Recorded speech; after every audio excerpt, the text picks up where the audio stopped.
La première fois qu'on est passé devant cette maison, on a dit que c'était la maison de nos rêves et qu'on avait envie de vivre dedans. Voilà, c'était ma maison. Cette maison est-elle hantée ou non? C'est la question que se posent Ophélie et Nicolas depuis qu'ils ont emménagé dans cette demeure située dans l'Aveyron. Une ancienne école qu'ils ont achetée il y a 1 an maintenant. C'était un peu le début d'un rêve. On a dit ça y est, on est chez nous, on a fait nos petits plans et on a attaqué nos travaux. Une maison qui n'est pas encore tout à fait terminée. Les travaux sont toujours en cours. Ils ont pourtant décidé de s'y installer aussitôt après l'avoir achetée. Sauf que le quotidien dans cette maison est devenu vite étrange à vivre. Dans la maison, on était un peu plus irritable. On est tombé effectivement très souvent malade, chose qui n'était pas au préalable. On s'est dit pourquoi pas, effectivement, ça serait lié à la maison. Dès qu'on s'éloignait de la maison, c'est vrai tout allait mieux. Donc Nicolas s'est amusé à me dire que peut-être que depuis qu'on était dans la maison, la chance nous avait quittés. Quand on arrive à la maison, on s'est senti beaucoup plus fatigué. On était plus fatigué, plus émotif, plus à fleur de peau.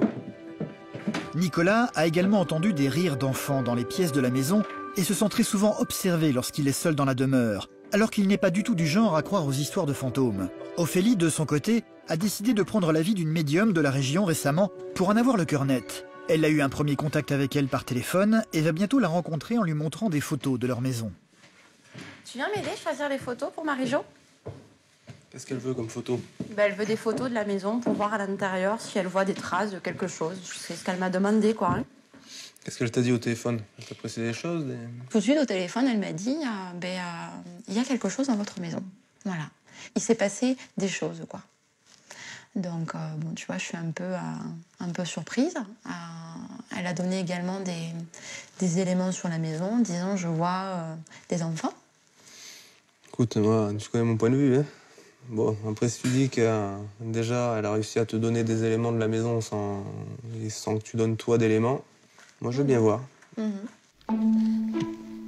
Nicolas n'y croit peut-être pas, mais il a tout de même décidé de suivre Ophélie chez cette fameuse voyante. Elle se prénomme Marie-Jo, c'est une médium exerçant à 50 km de chez eux. On se rend compte qu'effectivement, mais depuis qu'on est dans la maison, on a un peu la chance qui est partie, quoi. Voilà, il y a eu des petits événements, donc on aimerait savoir un peu ce qui va se passer, quoi. Donc c'est une ancienne école, vous m'aviez dit. Elle date de quand? 1933. Je sens des enfants. Donc c'est des enfants qui sont là à la fenêtre. Écoutez, il y a ce mur qui m'effraie un peu. Il est plein de souffrance. Alors déjà ici... Marie-Jo semble très inspirée par les photos, ce qui va finalement beaucoup impressionner Nicolas. Il y a un groupement d'enfants, de personnes. Ils ont été fusillés ici. Ces personnes-là ne sont pas parties, hein. Ils sont restés chez vous parce qu'ils attendent que l'histoire soit éclatée pour rentrer dans la lumière. Est-ce que vous entendez des enfants qui ont la joie de vivre, qui courent? Ouais, on a pu Ça me entendre. l'a fait une fois. Ouais. Enfin, Je les ressens pas. Oui, en travaillant en bas et j'ai entendu, comme des rires. Un éclat de rire d'une petite fille. C'est impressionnant, elle a pas peur du tout qu'on puisse chercher à le prouver. Elle affirme les choses, elle est déterminée, c'est ici, à tel endroit, c'est pas là, c'est là, je ressens ça. Ça m'a bluffé, ça. Et ici? Là, c'est la chambre dans laquelle on dort actuellement. Vous avez quelqu'un dedans. Vous avez une personne qui est à l'entrée de votre chambre. À l'entrée. À l'entrée, oui. Ce qui est marrant, c'est qu'elle ne rentre pas. Elle est juste à l'entrée, elle ne rentre pas dans votre chambre. Vous pouvez certainement la sentir. Est-ce qu'elle fait des bruits? Est-ce qu'il y a des choses qui vous interpellent dans cette maison? C'est vrai qu'il y a eu des bruits, quoi, au niveau de la maison. Moi, c'est souvent la nuit où j'ai eu cette impression. Ouais, cette sensation d'être observé de haut. On dirait que cette personne, elle est là pour vous dire quelque chose. Il est à la demande à ce que cette histoire soit éclatée, parce que apparemment c'est une histoire qui a été étouffée à l'époque. J'ai comme l'impression que c'est dans les années de la Deuxième Guerre mondiale, mais entre 39 et 45, et moi je verrais plutôt l'année entre 44 et 45.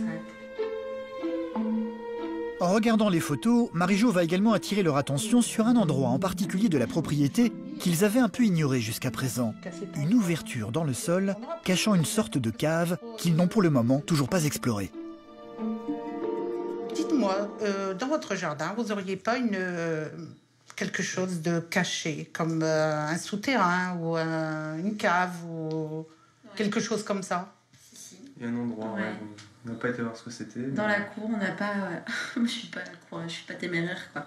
Donc dès que c'est noir... Ça serait intéressant d'aller à l'intérieur, parce que moi je suis sûre que les enfants étaient cachés là aussi. Elle avance des choses très précises, elle cite des lieux. Alors, en réfléchissant un peu à tout ce qu'elle met en avant, bon, mais ouais, est-ce que tel ou tel bruit, ça nous met beaucoup d'interrogations.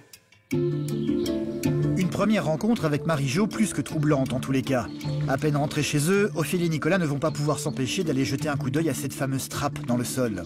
Celle-ci se trouve dans un coin de ce qui était la cour de récréation à l'époque. Cette plaque de béton cache en fait une sorte de cave que Nicolas et Ophélie n'ont pas encore visitée jusqu'à présent. Ça n'a pas l'air très grand, il y a des choses bizarres au fond, on a l'impression que c'est un peu de la terre, des choses comme ça, quoi. Au fond de ce trou se cache en fait un réduit dans lequel on ne trouve pas grand-chose. Juste une pièce envahie de détritus mal définis. On voit pas à quoi ça pourrait servir, quoi. Quand on a fait l'assainissement, on a vu ça, moi j'ai dit il faudrait aller voir ce que c'est, pourquoi ils ont fait ça. Mais après, on ne s'est pas plus interrogé, quoi. Ophélie et Nicolas connaissent bien leur maison maintenant. Pourtant, après ce rendez-vous chez la médium, ils la regardent d'un autre œil désormais. La nuit venue, tout devient inquiétant à l'intérieur, à commencer par cette pièce où Marie-Jo a vu la présence de 2 enfants. Écoute, elle nous a désignés ici, où elle avait vu les 2 enfants jouer ici. Mais toi, les ombres que toi t'as vues, c'était où? Eh ben, c'est plus dans le couloir, en montant les escaliers.